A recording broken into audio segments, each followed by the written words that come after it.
I have a lot of messages that I believe are very important for us in this day and age in terms of living the life that God has called us to live.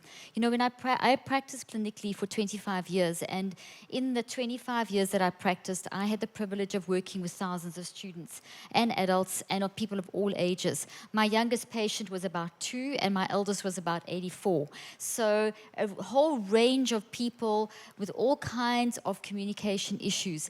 But the common underlying thread, if I had to give you, everyone's obviously got their own unique combination of issues, and everyone has issues, all of us included in this room tonight.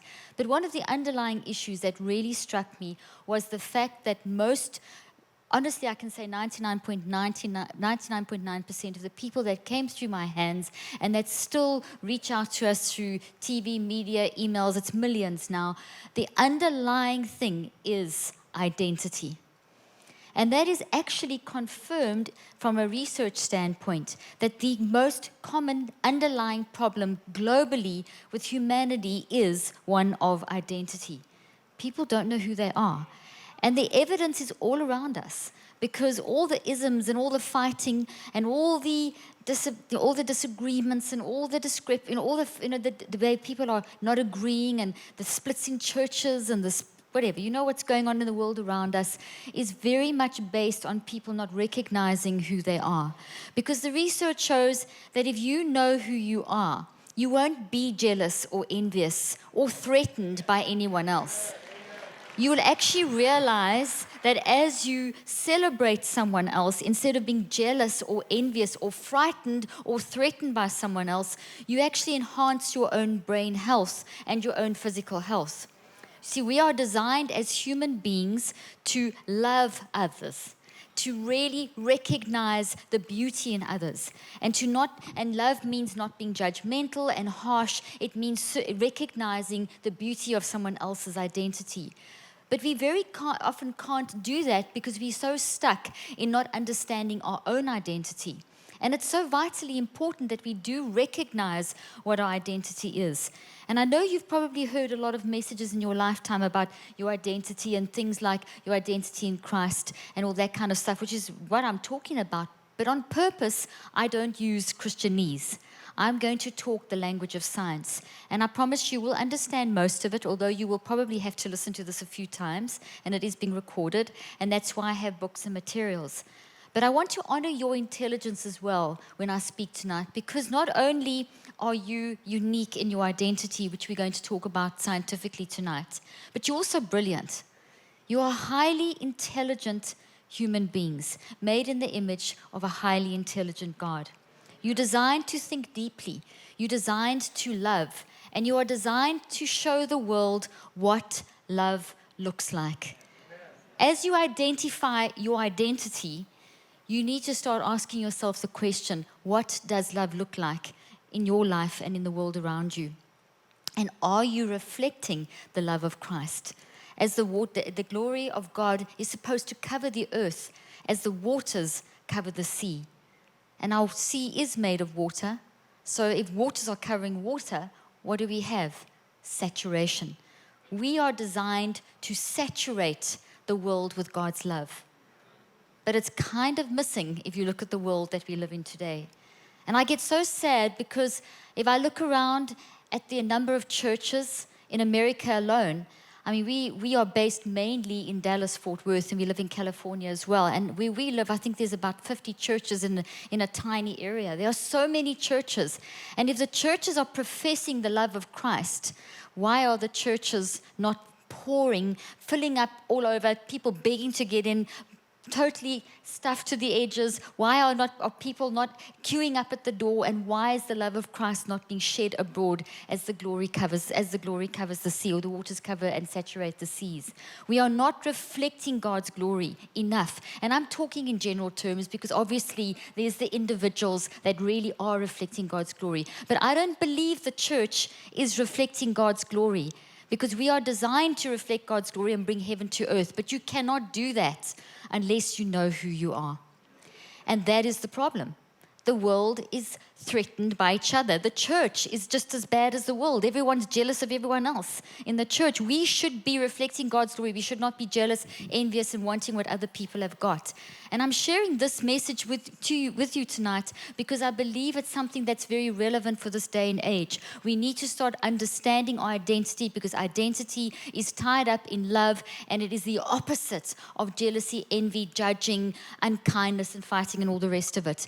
And we are identifying with the love of Christ. Therefore, we should be shedding his love abroad. We should be reflecting his love. We should be bringing heaven to earth. And we do that with every decision that we make.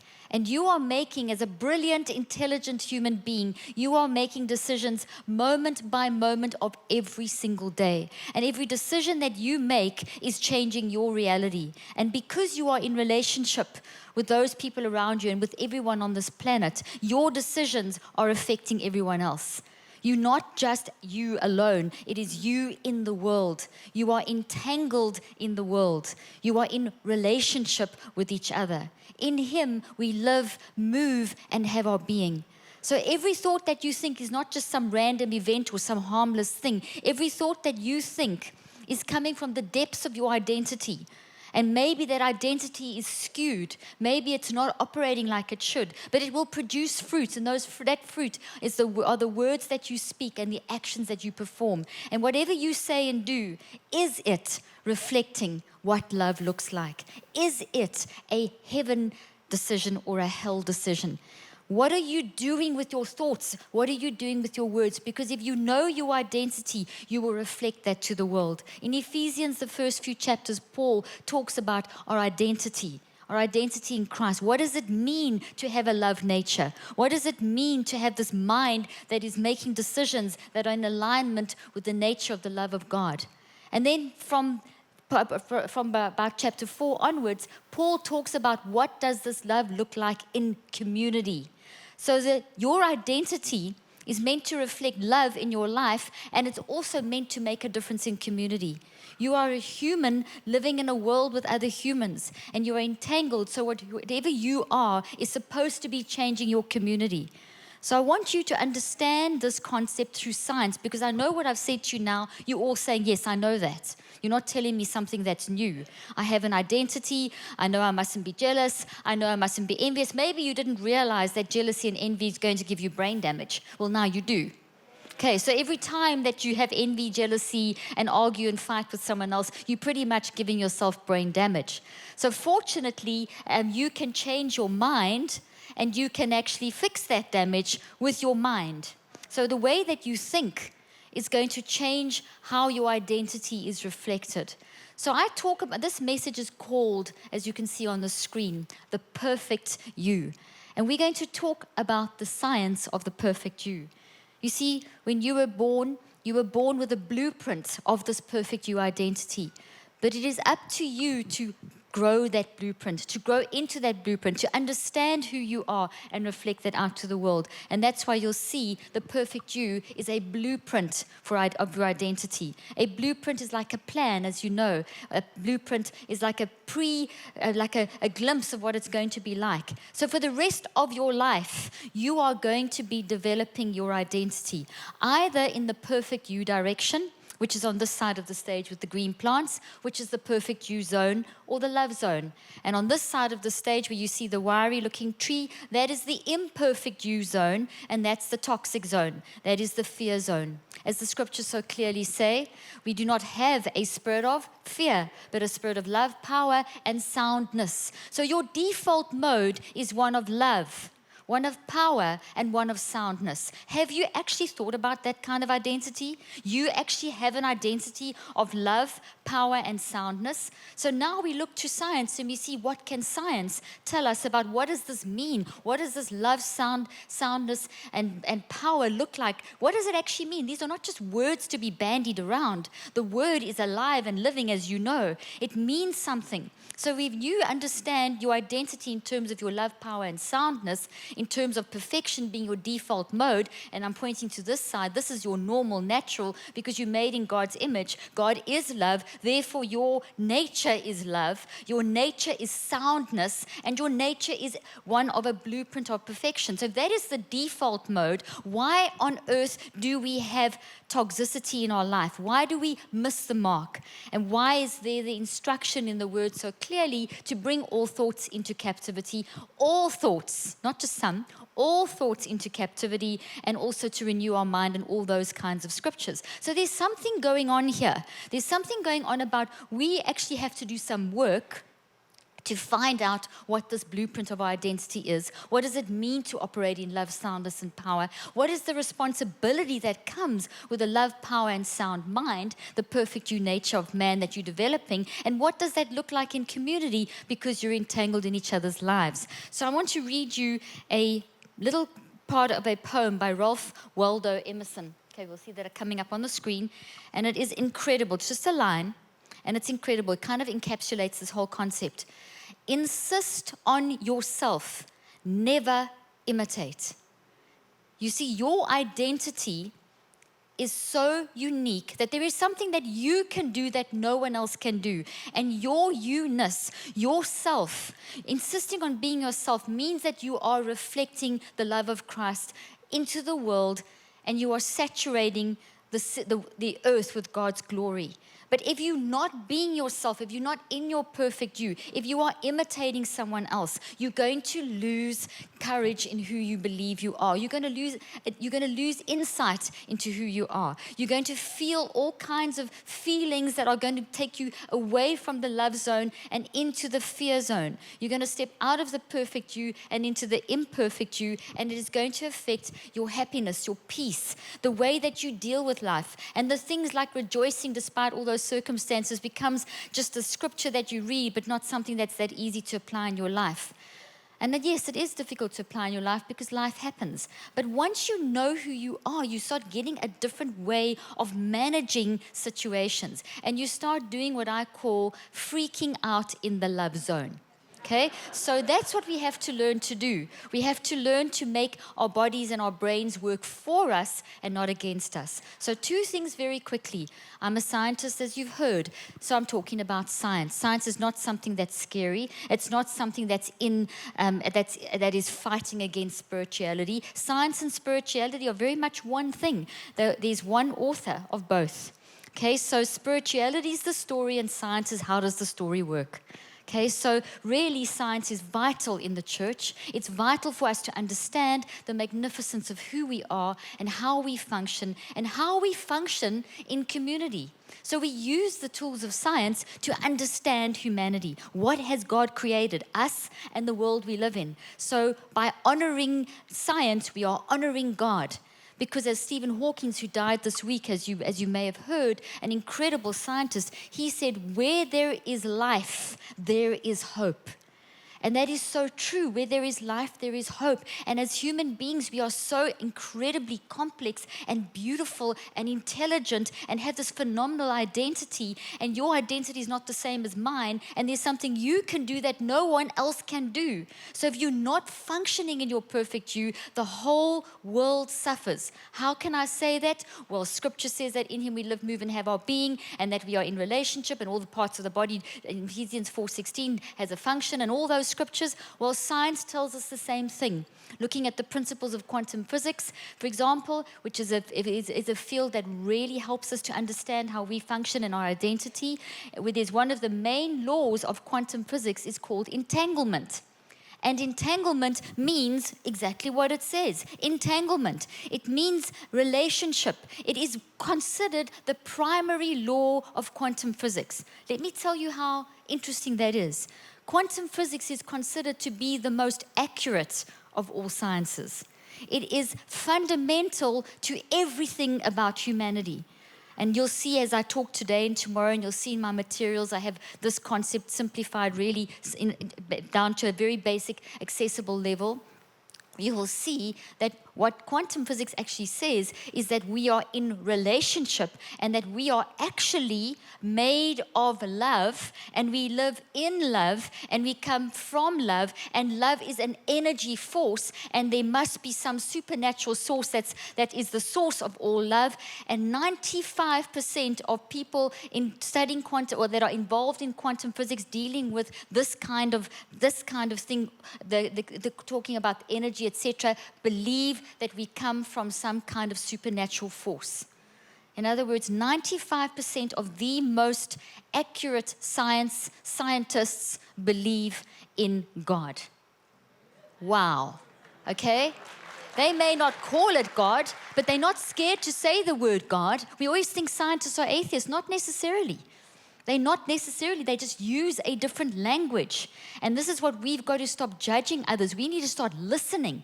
Because what we will see from quantum physics is that it is actually saying that if God wasn't looking, nothing would exist. And scientifically, they have actually proven that there is a source of energy that is keeping us alive. And it must be some supernatural beyond what we can actually physically see. So I know this is a lot to take in, but I want to start off right up front showing you that science, God is using science to show us that we need to understand our love nature. We need to understand the power of our nature. We need to understand that we are entangled in each other and that we are in relationship with each other. So quantum physics' primary law is one of relationships, and relationship is that when, for example, two particles, subatomic particles, are in a relationship, when they are separated by many millions of huge distances, if one spins this way, the other one will spin that way because they are in relationship. You see, what we see from quantum physics is that there is no space-time dimension that keeps things separated. So you may be 10,000 miles away from someone that hurt you and that you haven't forgiven, but though it's as though because of the laws of quantum physics, which are God's laws, that person, that every time you think a bad thought about that person, you are actually damaging yourself and increasing your connection to that source of pain, because that's, according to the laws of quantum physics, it's beyond space and time, and it's as though they're standing right here next to you. So this is why we need to forgive, because if you don't forgive, you damage your love, power, and sound mind. You damage your perfect you. And when you use your mind incorrectly in that way, you physically damage your brain and your body. Because your brain is not your mind. Your mind and your brain are separate. Your mind works through the substrate of your brain. The brain is physical substance, and it's the place, and it's very complex, and it's very incredibly complicated and incredibly brilliant and wonderful how God has designed the brain. But your mind moves through your brain, and then your brain changes as a result of your thinking. So when I talk about mind, I'm talking about your ability as a human to think and to feel and to choose in your unique way, and in your unique way that no one else can do. You see, you make a lousy someone else, but you make a perfect you. So when you imitate someone else, you lose your identity. And when we start seeing these kind of things about ourselves, you're not going to become proud. You're going to become humbled, because you start seeing what love really means and what love really looks like. Someone who is proud or is fighting someone else, they don't have an idea of their identity. Because you don't need to be jealous or envious or proud when you understand your identity. Are you starting to get this? God is love. Love doesn't need pride. Pride and love can't go together. So when you know who you are, the pride goes. The humility comes. The love, the reaching out for others. The model that Jesus Christ laid out for us when Jesus walked this earth, that model becomes very easy to follow when we operate in our identity.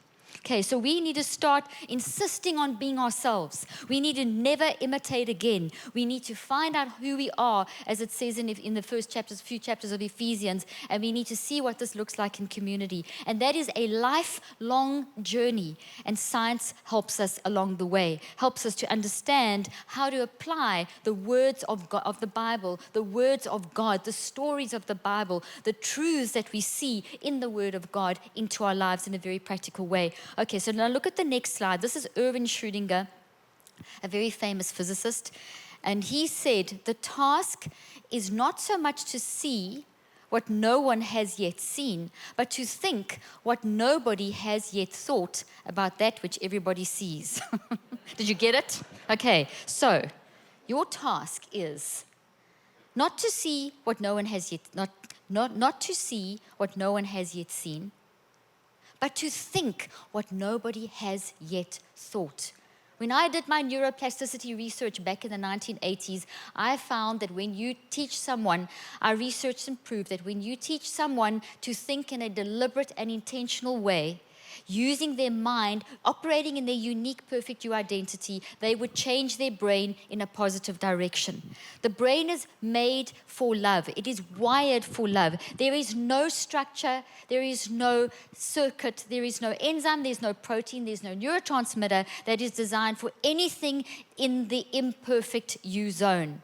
We do not have fear circuits. We do not have jealousy circuits. We do not have irritation, worry, anxiety circuits. Those are things that we learn to do. Those are the result of operating outside of our perfect you nature. So you as a thinking being, as an intelligent thinking being, you are thinking and you are feeling and you are choosing moment by moment of every day, either in your perfect you or in your imperfect you. So when we get instructed to bring all thoughts into captivity, we are very clearly being told by the Spirit of God that you need to be self-regulatory. You need to be very intentional about what you are thinking, because science shows that whenever you think, you are changing the structure of your brain. Right now, as you are listening to me, you are building networks. You are changing the structure of your brain. You are growing little branches called dendrites to hold the words that I am speaking. And you are doing this at speeds faster than 400 billion actions per second. Consciously, you're not aware of this. You have a conscious mind and an unconscious mind. But on an unconscious level, 24/7, you are turning the things of your mind into matter in your brain.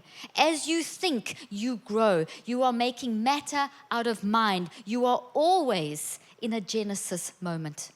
The question is your Genesis moment looking like love, or is your Genesis moment looking like fear?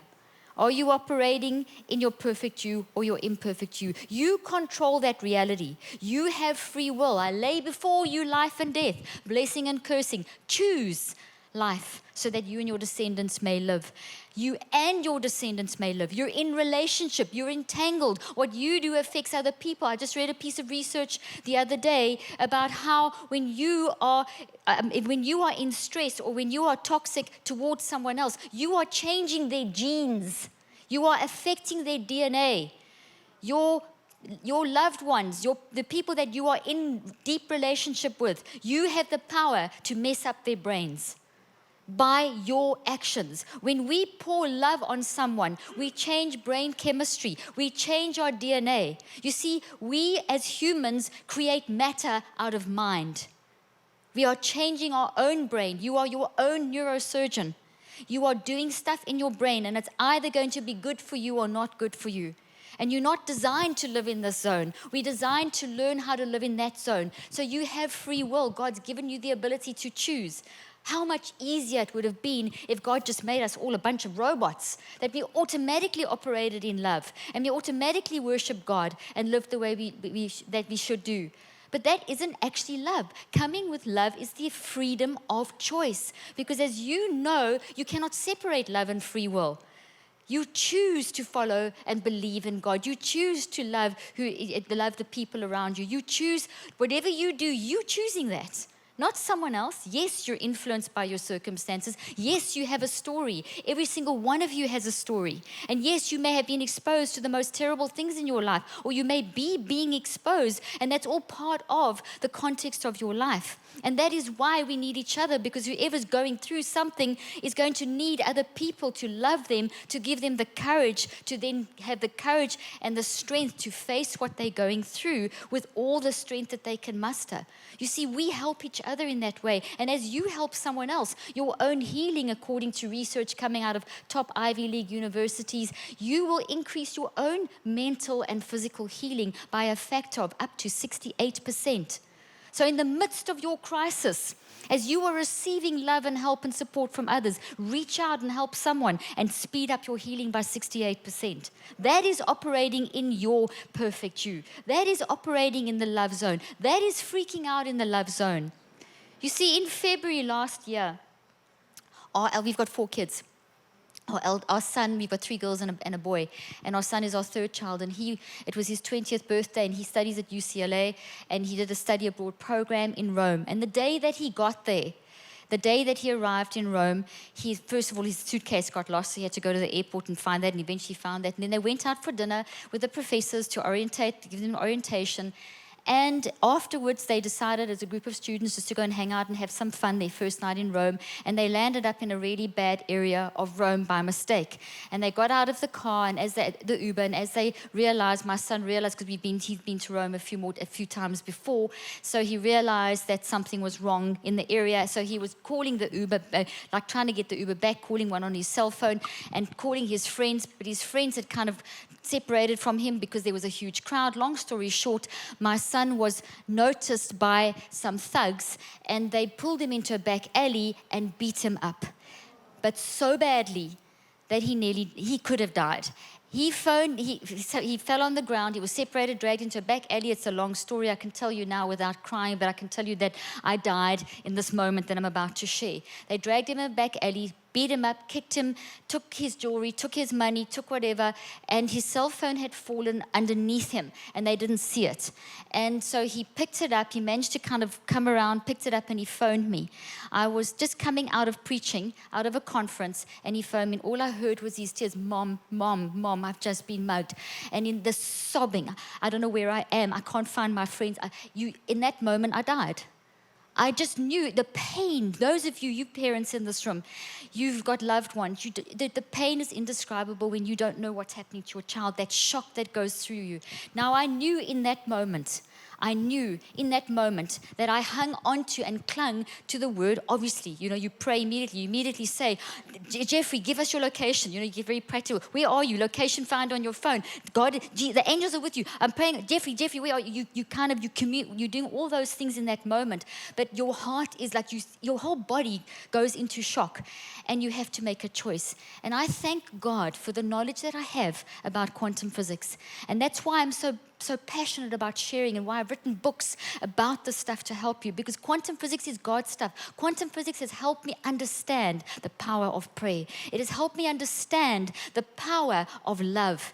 And I, at that moment, realized I had a choice to make. I had to believe that God is who He says He is, that God is beyond space and time, that yes, I might be thousands of miles away from my son, but I am with him because he's mine. We connected. I had to choose to believe that God is there, that I'm speaking that word over, all that stuff. Or I could choose to think, where is he? Is he alive?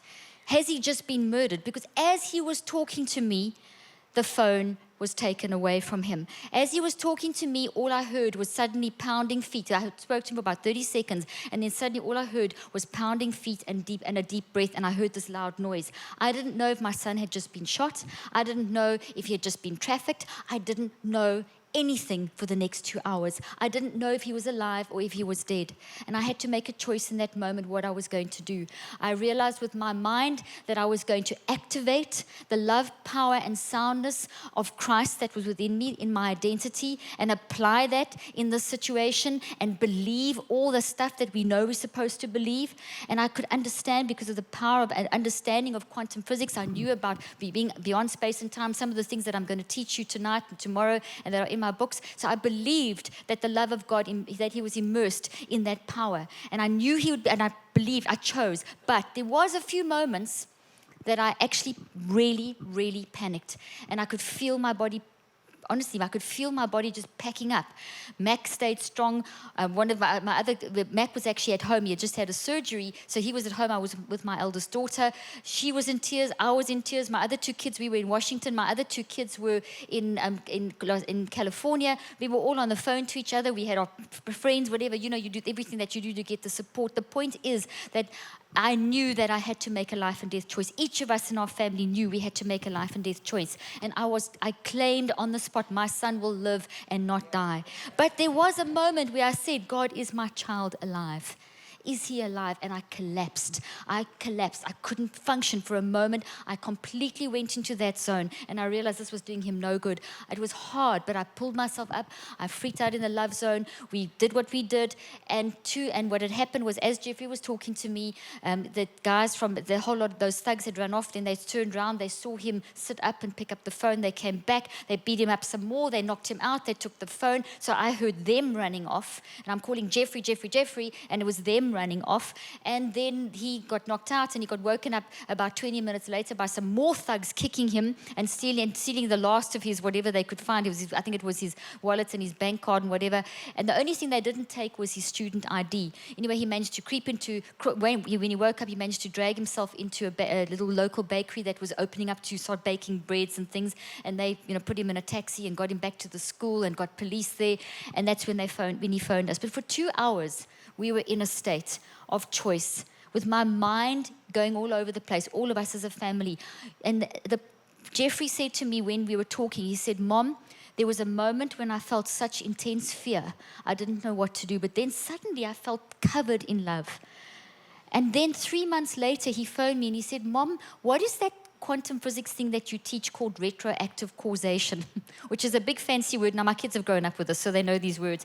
He said, explain that. He said, because I am so great. He said to me, I'm so grateful. It's 3 months later. I am so grateful that I'm alive. But the feeling that I'm feeling now of gratitude, I felt then 3 months ago when this happened. So what happens is that, you see, God is not bound by space and time. He's not waiting for your tomorrow. He's not waiting for your 3 months down the line. God is beyond space and time. So God is alwaysness. God is nowness. God is eternal. So when you pray, you are praying, yes, that was 3 months in the future, his gratitude, but I don't know what time in my life my prayers were covering him or my family's prayers were covering Jeffrey. But the point is that retroactive causation is a scientifically proven quantum physics principle that shows that the future, listen to this, can change the past. Because there's alwaysness in existence. But if you don't know your identity, if you don't realize what it means to live in love and to live and operate in this way, and if you just come to church on Sunday and just sing and raise your hands and it's great and you get this high and you get a dopamine rush and you get this rush, and I'm not talking about dope, I'm talking about dopamine, which is a neurotransmitter in the brain. And you get a temporary high, but then you go out into the world and you're just operating in fear and in a lack of faith. And that's not living in love. God called us to follow him. Jesus laid down how we should live our lives. And that means that in those terrible situations, in the easier situations, on a scale of from the hard to the difficult to the easy to whatever, you are supposed to be operating in a point where you bring every thought into captivity. I had to capture my thoughts at that moment. I knew that the years of prayer for my son had reached into that moment. The years as he was growing up. I knew that whatever comes in the future was actually already in the past. I know this sounds weird, but God is not waiting for tomorrow. In Hebrews 11:1 is retroactive causation. Faith is the substance of things hoped for. Substance means it exists, yet you are hoping for it. The evidence of things not yet seen. So you haven't seen tomorrow. I hadn't seen 3 months down the line when Jeffrey would say that to me. I don't know what's coming up, and nor do you, but the substance and evidence already exists in ingredient form. Because you, as an intelligent human being, in your perfect you, which is how you uniquely think, feel, and choose, will need to take every thought captive and will need to renew your mind to the Word of God, to what love looks like, and operate and freak out in the love zone. So yes, there were tears. Yes, there was anxiety. Yes, we were our heart was pumping, but I knew enough about science to know that in order for me to pray in the correct way, in order for me to make the right decisions, I needed my body to work for me and not against me. So when you freak out in the love zone, the blood vessels around your heart will dilate. And yes, your heart's pumping like crazy. And yes, you can feel your body tensing up. And yes, you can feel the adrenaline pouring through your body. But the difference in this zone is that in this zone, your body's working for you in your perfect you. So as I was accessing the ingredients of, I don't know what was happening and I don't know what, but I just knew that he was going to live, and I declared that over his life. Whatever that ingredient, I had to still participate. I had to still pray. I had to still make the phone calls. Mac phoned the Italian police. We phoned this. We did all this we had to do stuff. We didn't just sit there. We were in that moment applying, but believing that the evidence and the substance in ingredient form existed of the hope and the evidence that we had not yet seen in that moment. It took 2 hours for him to with the life to manifest, but we knew that it was there. Do you know what I'm saying? When we tap into this alwaysness, this eternal nature, this nowness, this constantness of God, you are operating in a different zone. So you've got to capture those thoughts. I had to capture the negativity, because if I stayed in negativity, instead of the blood vessels around my heart dilating, they would have constricted. I was then setting myself up for a stroke or a cardiovascular event. I was causing a breakdown in my body, and I felt it. So I stepped back. I chose in my tears and my anguish as a mother to step back in the zone so that my blood vessels could dilate, so I could get more oxygen into my brain, so that I could think with clarity, that I could pray what I knew I had to pray, that I could help Mac and my kids through the situation, that we could, do you see what I'm saying? So instead of killing myself one thought at a time, I was giving myself life. And in giving myself life, I spoke life and love along with my family, in agreement with my friends and family, into Jeffrey's life, and he felt it. And he felt it, and he experienced that retroactive causation. You see, when you pray, you are praying, but you're changing the past. You're rewriting your story. And Jesus came to show us how to rewrite our story. And that's what you are able to do. There is nothing in your past that has to be the destiny of your future. There is nothing in your past toxic that has to be your destiny.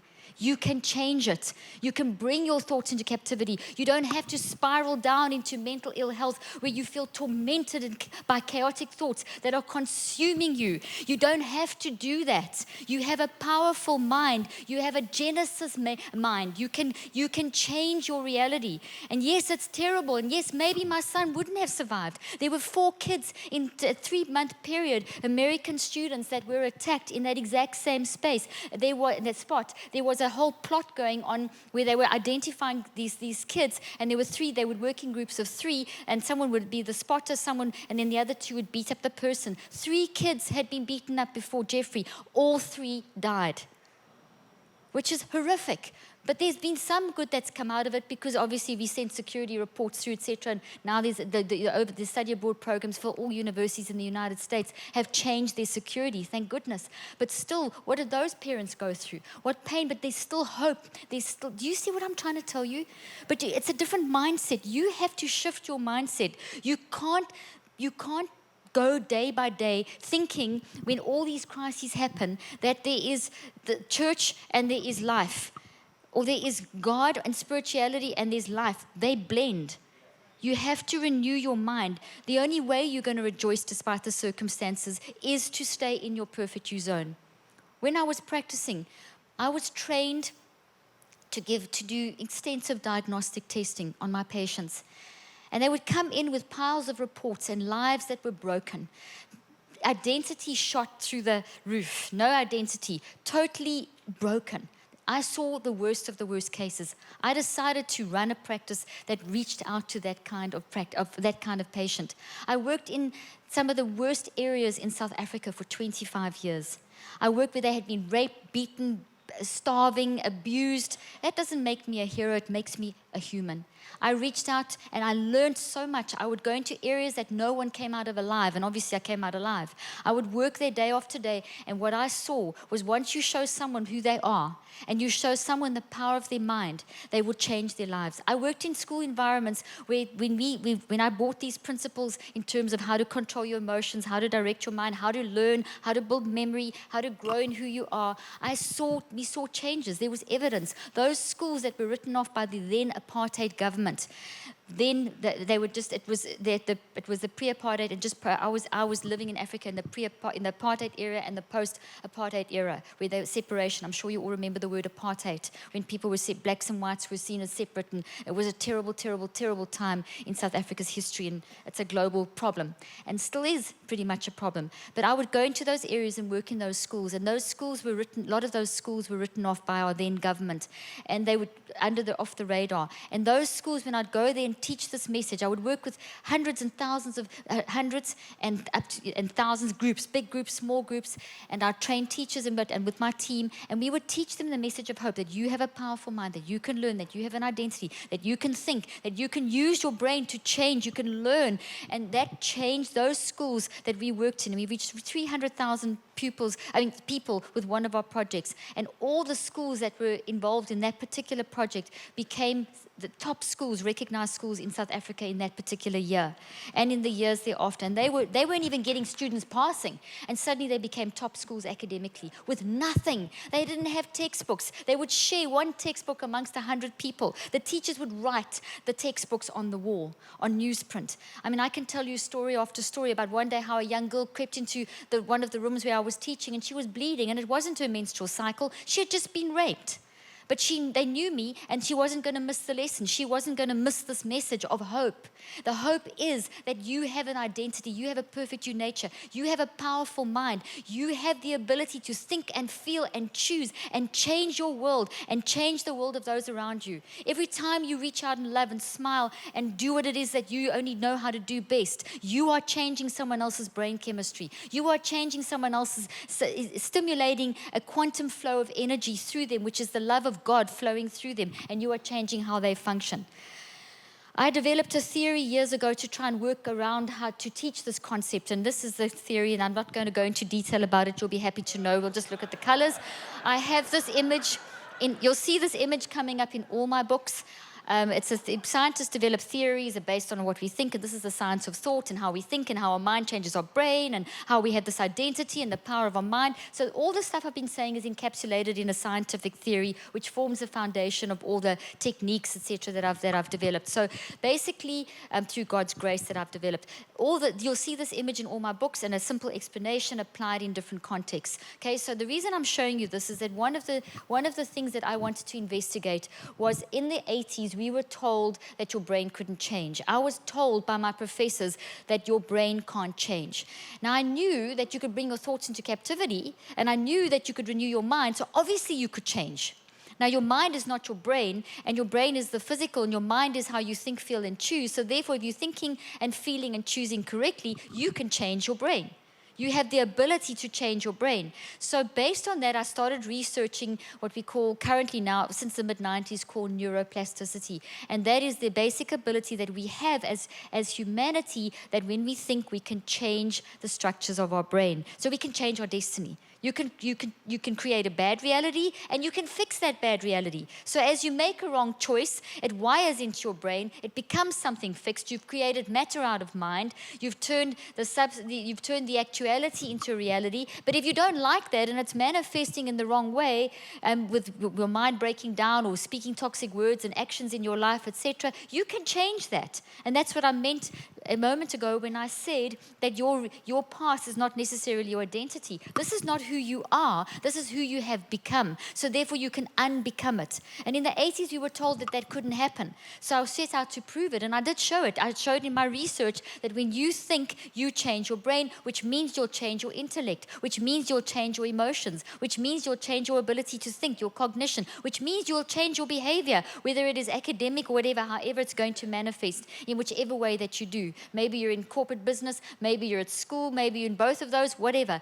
Whatever you're doing with your life, when you change your mind, you change your brain. You create matter out of your mind, which is very powerful. So that's what this theory does. And just there's one graphic I'm going to show you here, just to give you some idea of how powerful your mind is and what it really means to have a love, power and a sound mind. Let me show you the power element. As you are thinking now, I already mentioned that you are literally taking my words, which are electromagnetic. The images you're seeing are electromagnetic energy and quantum energy. What you're hearing is a sound wave, so acoustic energy plus quantum energy. It's going in your brain. It's firing through your brain. Your brain is firing up in response as you're thinking, feeling, and choosing at 400 billion actions per second. Consciously, you're aware of your thinking more or less every 10 seconds. Okay, and that's very significant, every 10 seconds. So you've got all this amazing stuff going on in your brain, and the result is that your DNA responds, your genes start switching on and switching off, and you influence them. So research shows that as your mind signal, your thinking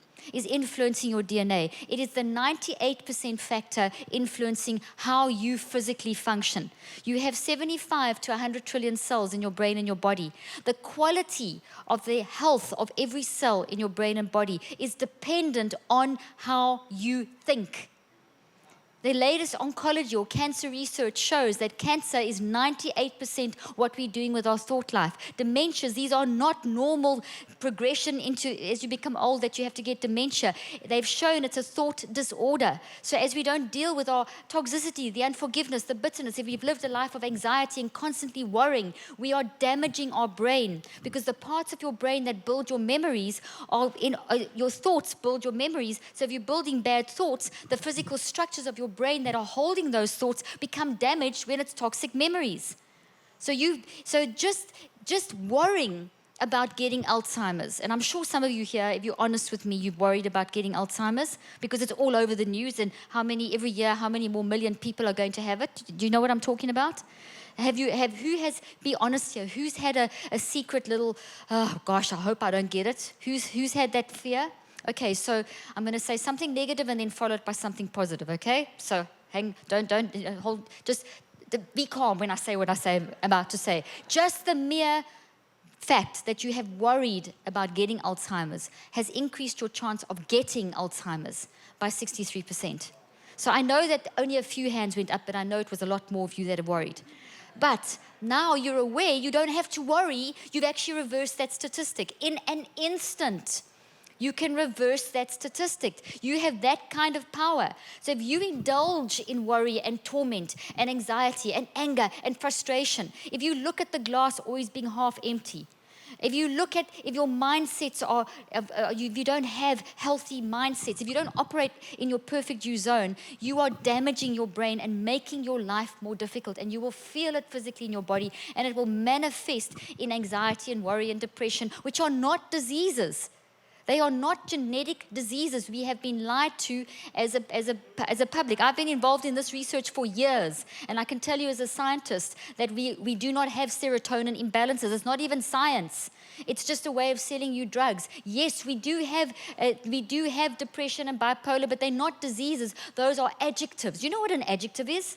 It describes something. The house, the big house. Big is an adjective, okay?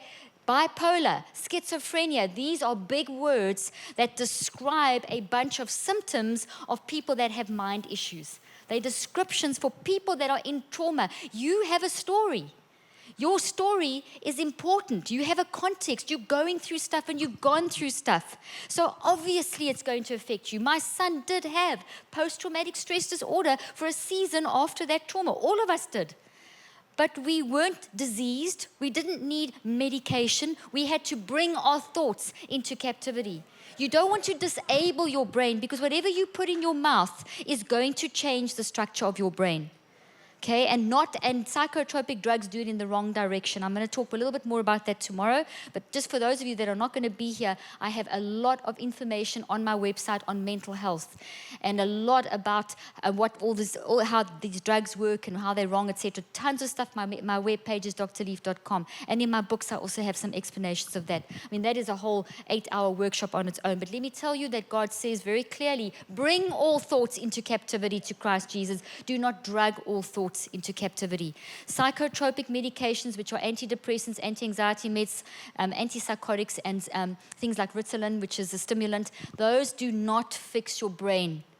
They damage your brain. And for a season, you may feel better because they tend to numb the emotions. And that's not what we're supposed to be doing. They damage your brain. But the good news is when you get your mind under control, your mind can fix your brain. Your brain can heal. And that's what I would always see, right? I said I told you all of this to tell you that when my patients walked into my practice, they would come with a lot of stories, a lot of sad stories, and a lot of sometimes reports that of all the things that they couldn't do. And I was trained to do a whole lot more diagnostic testing to tell them all the things, more things that they couldn't do. Okay? And I didn't do that. In desperation, I did my research. That's why I showed you that theory. And I developed profiles to try and help people to first understand who they were, because I really felt convicted that the first place to start was with identity. If you've had years of people telling you that you can't do this and you're bad at that and failing at school and feeling anxious and people telling you that you're a diseased human being and that you're this and you've got that and live with this and you're schizophrenic, you're gonna feel awful about yourself. Your identity goes. You don't think you have any power. You don't think you have any hope. And where there is life, there is hope, to quote Stephen Hawking again. So I wanted to give my patients hope.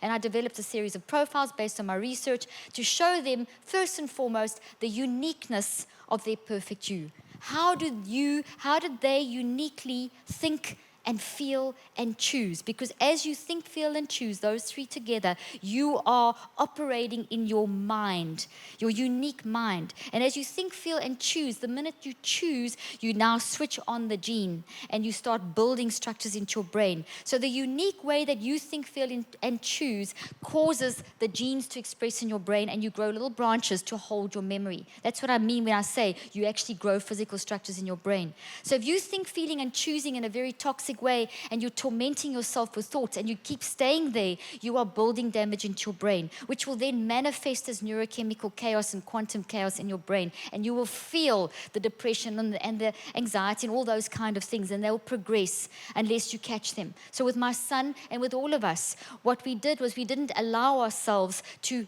think. I mean, I had to stop myself. That phone call, still, if I think of it now, I get that reaction. But now it's more controlled. I didn't allow myself to spend time thinking too long about how terrible, what could have gone wrong. I didn't stay in that bad place.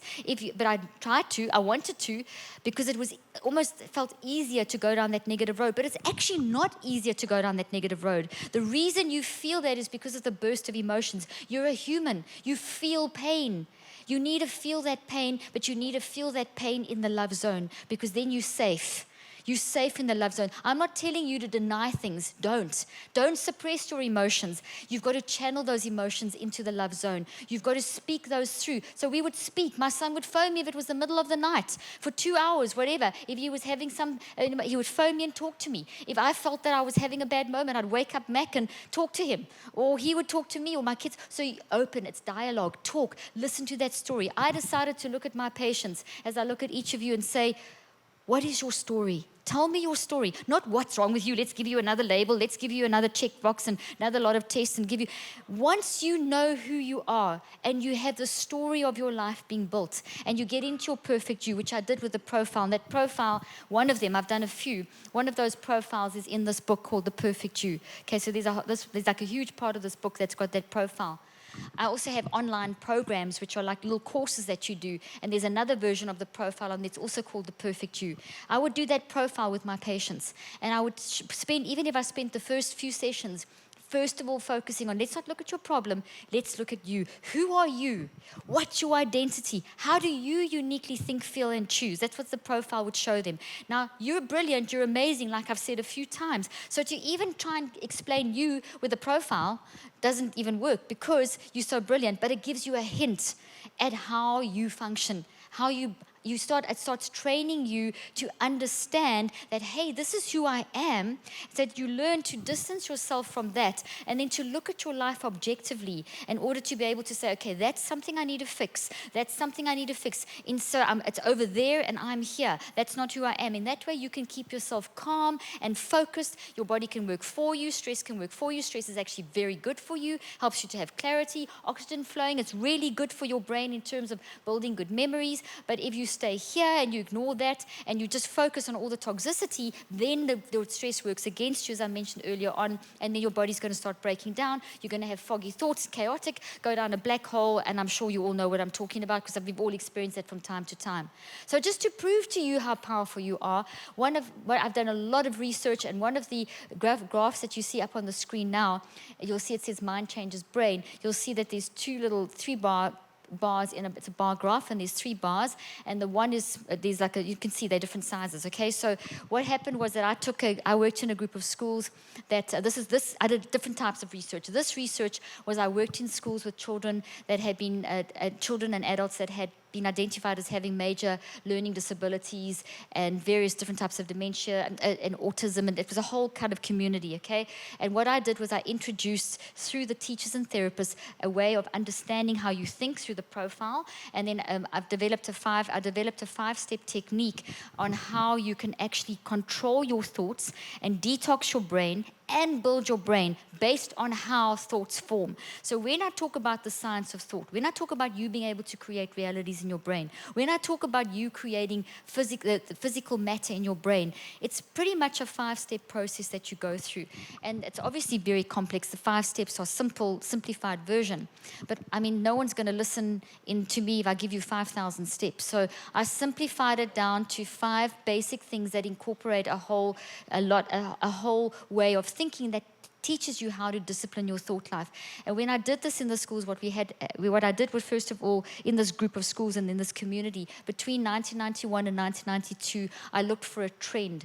And I wanted to see, is there a natural improvement in people's cognitive and intellectual and emotional functioning in an environment? In other words, does an organization naturally grow in intelligence, the humanity in that organization? And there's a little trend. What happens is that we have across the globe, in organizations, schools, churches, corporations, what you'll have is like a little flow that happens. You'll have ups and downs depending on what happens each year.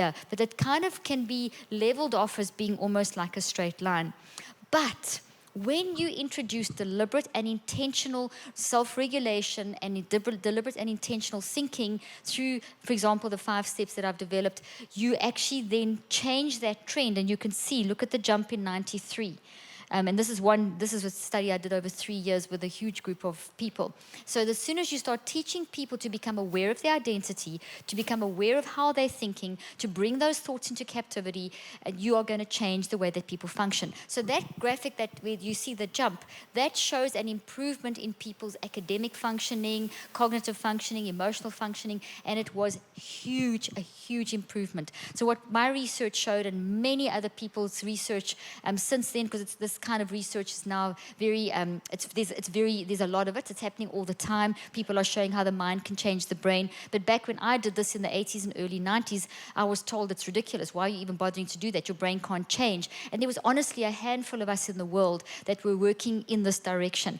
And now it's all over the place, this research, because now we know from brain technology and from changes in behavior, etc., that when you change your mind, your behaviors will change. So I just want to encourage you that there's a science behind what God tells us. When you renew your mind, that's what you're doing. Look at that graphic. When you're renewing your mind, when you are lining up with your perfect you, when you start understanding your identity, that's why I would start with my patients. First, I would do the profile, get them excited about their identity. Then I'd say, okay, now let's fix what's going wrong in your life, whether it's academic or emotional, cognitive, whatever it was going on in their life, communication-wise, we would then address that, but from here, as opposed to from here. Understand that? So in the Perfect You book, the profile and all this philosophy and quantum physics and a ton of stuff that I'm hoping to get through as much as I can over this weekend, but you'll find it there. Then in this book over here, Switch on Your Brain, you will find, which I spoke about the last time I was here, you'll find the 5-step technique in here. And there's also an online course program thing that will help you with that, okay? So I want to now just kind of summarize what I've been saying and give you a little bit more quantum physics, just to show you how quantum physics lines up so beautifully with the Word of God. And I want you to get excited about the power in your mind. Okay, so if the mind can change the brain in a positive or negative direction, if we know we have power in our minds, if we know the danger of thinking badly, why would we ever step out of the perfect you? I want you to ask yourself that question. because you kind of all know that we're made in God's image. I mean, you know that. You know we must renew our mind. You know you must bring all thoughts into captivity. You know we must think on these things, good, true, wonderful. We read it all the time. But why do we still miss the mark? Why do we still get toxic? Why do we still have depression and worry and anxiety? Okay, number one, you can't control the events, and number one part of the answer, you cannot control the events and circumstances of your life. Because the events and circumstances of your life are actually the result of other people's decisions. Okay? But there is something you can control, and that is your reaction. Okay? Your reaction. And that's why I started with the story of my son. I started reacting wrong. Okay? At first I panicked, then I got better, and I was in this flux until I decided, I know what that is doing to my brain and my body. I'm not going to be any help to my son or my family in that zone, but I'm going to be a lot more help to my family and my son in this zone. So I had to choose which direction I'm going to go in, but I had to be aware of that. I knew my identity was one of power. I know the power that's in my mind because I'm studying it. Not just have read it in the Word, but the story of the Word has become alive through the science. So as a scientist, I'm telling you tonight that right now, at this moment, you are creating your next reality. Do you like what you're thinking about? When you go out of here and you talk to your husband or wife or children or friend, are you gossiping? Are you judging? Are you proud? Are you thinking that you're better than that person? Are you operating in love? What does love look like in your life? Because what love looks like in your life is going to change how you function. You are then going to emit energy. Now, before you think this is something weird, where do you think energy comes from? God. Bishop Berkeley, who was a bishop and a scientist 350 years ago, said that God is always looking.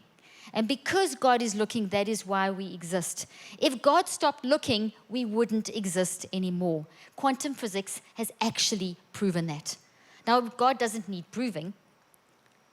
We do. We need to be told what's the truth of the Word of God. So science helps us understand the power of God, that we don't just think God's a genie, that we don't just use God in a way that we shouldn't be using God. And you might think, I never do. Well, I'm pretty certain that you've done it, because I've done it, where you think, okay, God, you must do this, you must do that. God is not a genie. God is not there or beck and call. God is God. Huge love. Okay, so now quantum physics shows us that, yes, you may see me standing on the stage and you may see each other in this room here, and we can then break you down, and we can look at your cells and your brain, and we can go down to subatomic particles, and we can go all the way down to what you're made of, and what we'll get to eventually is waves. You are actually a bunch of energy waves waving in gravitational fields.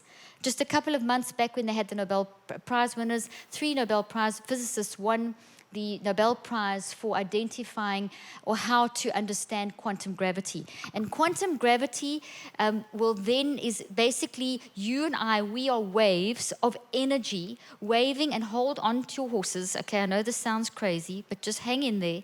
We are waves of energy waving in energy. And that energy is a gravitational force, and it has a source. Okay, the source is love.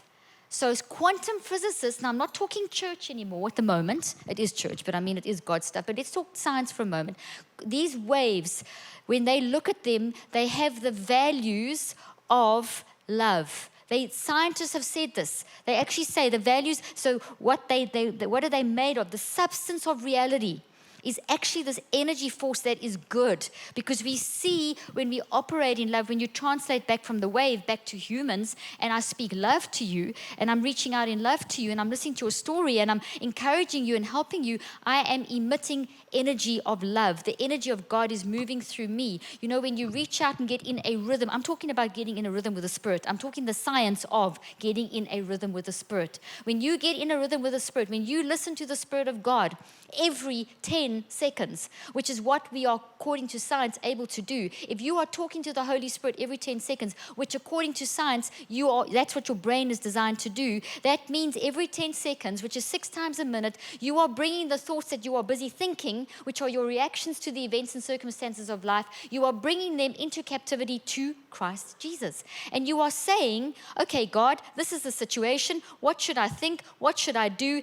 And in that way, you are communicating with energy. The love of God is pouring through you. You are having a communication with God, and the Spirit of God is basically laying down in your instinct, in your gut feel, in the Spirit spoke to me, whatever language you want to use, but the Spirit of God is speaking to you, and your love nature is in alignment with God.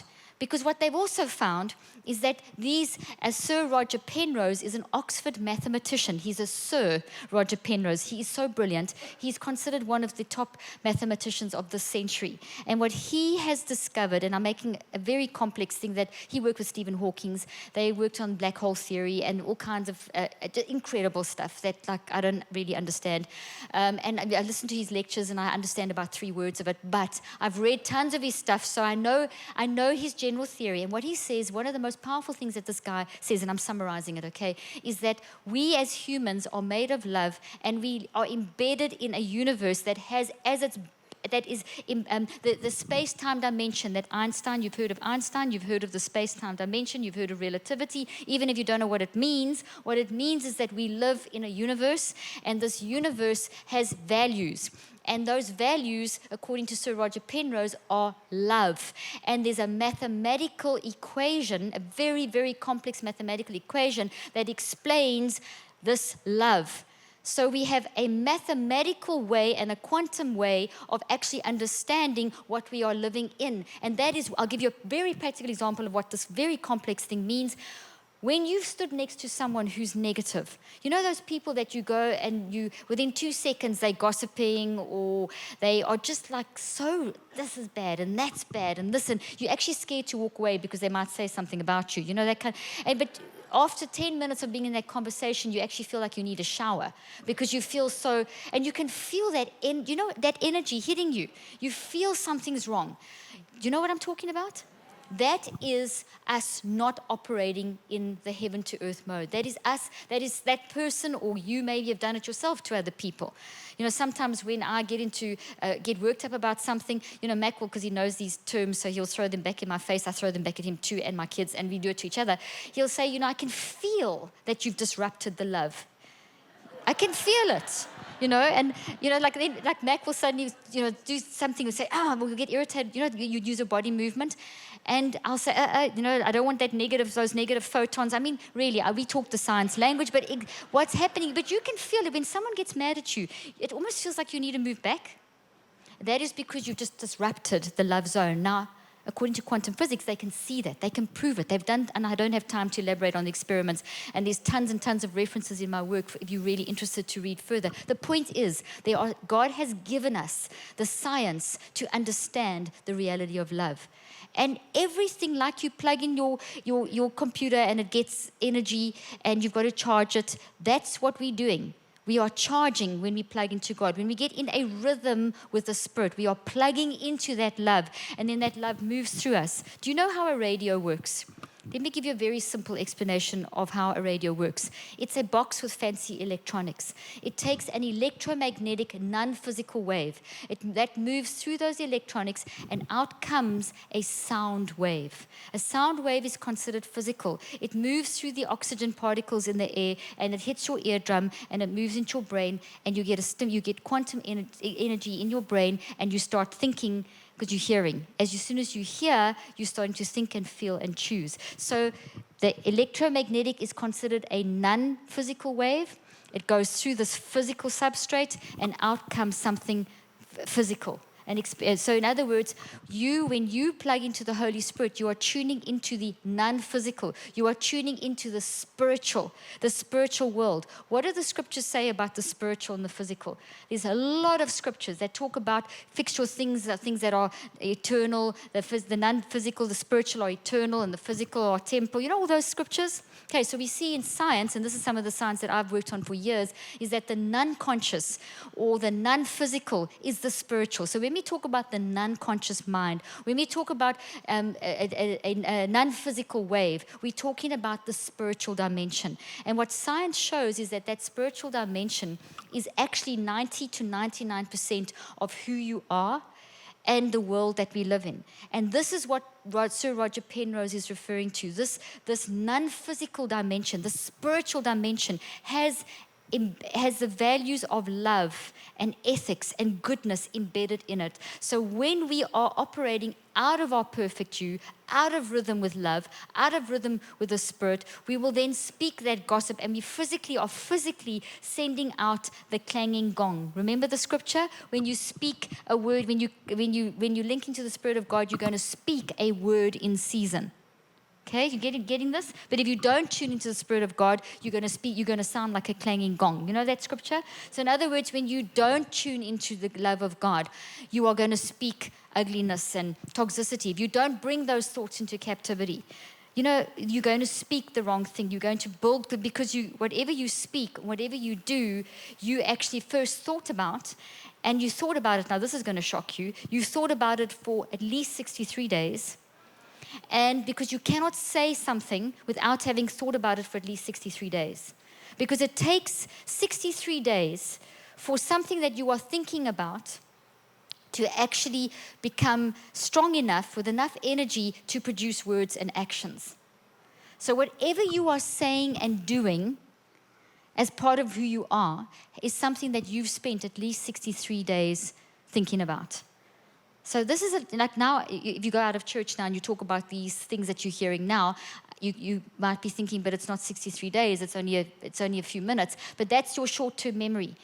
Within 24 to 48 hours, everything I've told you most of it will go unless you actually do something with what I tell you, which is read the book, study the stuff, get to know. That's why we're supposed to meditate on the word daily. And the word is not just the word of God. The word is also what you do with your life. It is everything that you do. It's the knowledge that God has given you to do whatever it is that you do. It's your identity. So we just think the word is just the Bible, but the Bible is the story of how we're supposed to be carrying out our identity to make a difference in community. So we've got to think more nowness, more eternal, more of a realization. The next time you speak something and you fight with someone or you say something that kind of shocks you, well, you built it. You spent at least 63 days and maybe longer putting that in your head. So you've been thinking about that. I have a podcast channel and a YouTube channel, so you can subscribe for free, and I recommend you do, because I've talked about all kinds of stuff, all these things, and they're in podcasts, so you can listen to them. And I did one recently in response to the shooters, all the shooters that have been, all the shootings that have been happening. And I put in there, I spoke about how, because people are always saying it's gun control, which I agree with, and it's we've got to look at psychotropic drugs, which do cause violence. But those aren't the only two things. What we have to look at is a bigger societal problem. We have a situation of people not having a recognition of their identity. If you track the story of these shooters, what they've done is wrong. But why did they do it? Why are we in a community that kids are shooting kids? And in schools, so the very place, and in homes, because the majority of these things are happening in schools and homes. And I mean, this is a big topic on its own, but just to give you an idea of what happens when we operate out of love. When we operate out of love, a child should be safe at home. A child should be safe at school. So where we see these places where a child feels they should be safe, they're not safe. Why? Are they being abused at home? Are they being bullied at school? Everyone has a story. And those stories, if we don't listen to each other's stories, if we don't start operating in love and empathy, we are producing broken people. We are responsible as a community for people being in a broken state. And instead of recognizing and helping, and all of these shooters, if you track their history, they have all let the world know in some way, through social media, through something in their life. Maybe they could be as simple as squashing being very cruel and squashing a beetle when they're young, but showing signs of aggression. A child doesn't have the linguistic skills. So if a child is in a situation that they can't express, but it's abusive or in some way bully or something, and as adults, we don't allow them to express, this can build up. Then all kinds of things, video games like Donald Trump said, President Trump said that it got into a lot of trouble saying it was just video games. Violent video games will contribute, but you're going to have to be in a toxic state, and then be in a toxic state, you're watching videos that are all killing, so it's numbing you to killing. But a lot of people play video games and they don't go out murdering someone else. A lot of people are on psychiatric medications and they don't go murdering, although they do cause a lot of aggression. And do you see what I'm saying? There's a bigger problem. It's the lack of love. It is the lack of love in communities. It's the lack of love in people recognizing that someone needs help. And this is why the church is so foundational. So foundational to changing our communities. We need to be places of love. We need to be in a process within the church of getting into our perfect you, so that we can reach out and tell the world, this is a safe space. You can come here no matter what. We will love you. We will help you. We won't judge you. And we need to tune into each other. We've become so self-obsessed with our selfie society. That was a bunch of S's. It kind of worked there. Our alliterations there. We've become so engrossed in looking at the next feed on our Instagram and Facebook. And I've done a whole lot of stuff in my books about social media. And I've got a new one coming out this year with these principles that I'm talking about. But essentially what we are so busy looking at the external and comparing ourselves, we become obsessed with trying to make ourselves someone else. We're trying to imitate someone else. Remember where I started? When you try and imitate someone else, you're going to become very unhappy, very depressed, and you're going to be looking for things that are not going to give you satisfaction. But social media is not a bad thing. It's a great way of communicating, but it's how we are using it. Are we operating in love? Use your social media, but instead of criticizing someone and gossiping about someone, why don't you write something nice on their page that you mean, not just to look good because everyone else that's fancy and important is commenting, so you better comment along with them, but genuinely mean that. Are you seeing a few kinds of things that you can start doing to change your community? And when we tune into others and not just tune into ourselves, and in the perfect you state, you'll see when I explain in the book The Perfect You, when you're in the perfect you state, you become very, very aware of listening to others. You're not so keen, or you're not so desperate for someone to hear you. You actually are able to listen. And in listening, you will be listened to. You start tuning into others. It's very hard to tune into anyone when you're in a toxic state of your imperfect you, with your no identity, getting caught up and tormented by your thoughts and frustrated and angry about, look at my life, it's so bad, and look what's happening to me, and whatever. And yes, bad things happen. You can't control the events and circumstances. You're going to get that phone call at 3 a.m. Your kids are going to do things that you wish they wouldn't do. Your boss is going to do things. It happens. We all know that. But instead of falling apart and becoming tormented and toxic, remember your identity. Remember to freak out in the love zone. Remember to get into this zone to make your brain and your body work for you so that you have clarity of thought. Remember, in this zone, you've plugged into the Spirit of God. You've plugged into the space-time values embedded in the universe. You've plugged into truth. And when you do that, you will then have the Spirit of God filling you, and you will have wisdom in how to manage that situation through your tears, through your freaking out in your love zone. I cannot stress enough how important it is to do this. Okay, I'm going to continue this tomorrow morning because I don't even know what the time is and how much I've gone over. 7:45. I haven't beat Kenneth, Brother Copeland's. He did an 8-hour marathon the one time. Okay, so I'm going to stop here, but tomorrow morning, I hope you'll come back, because tomorrow morning I'm going to start talking about, if you look up there, I'm going to start talking about worldviews and choice, the science of worldview and how this influences our identity, and choice. What is choice? How do we choose? What is choice? Is there science behind choice? Is it real? Because we live in a world that for the last 350 years has focused on what we call materialism. It's focused on the physical. It's focused on the 1 to 10%. It's focused on the tip of the iceberg. What do I mean by that? And this is the last thing I'm going to share with you this evening, just in preparation for tomorrow morning.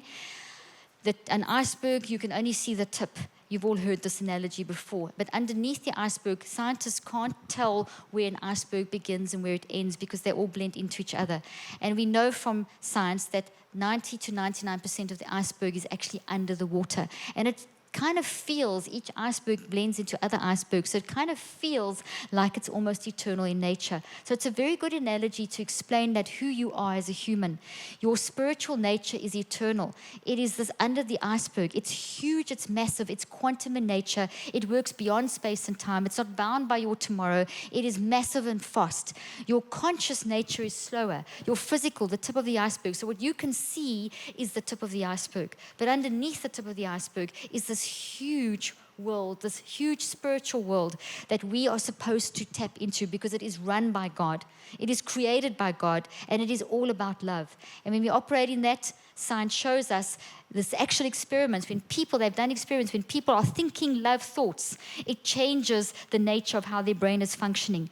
They did an experiment, and this really is the last thing, just to prepare you for tomorrow. They put people in a Faraday cage, and a Faraday cage blocks off all electromagnetic signals, all chemical signals. It blocks off a whole lot of signals, so it kind of separates people. So the only signal that can be operating is on a quantum level, because quantum goes through barriers, quantum energy. And what they did first was they put two people that are in relationships sit next to each other, and they were just sitting next to each other, and they were just thinking about how much they loved each other and good thoughts about each other. They were then separated and put each into their own Faraday cage. So there was no physical, they couldn't see each other, so there was none of the five senses being activated.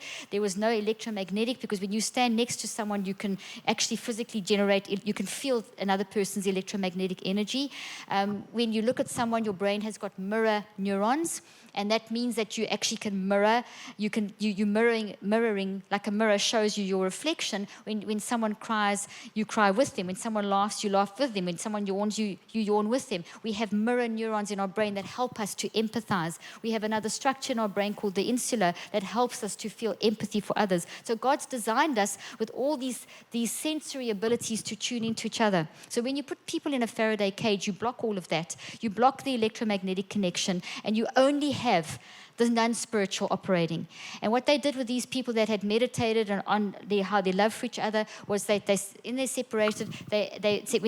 separate Faraday cages, they shone a torch in the one person's eyes.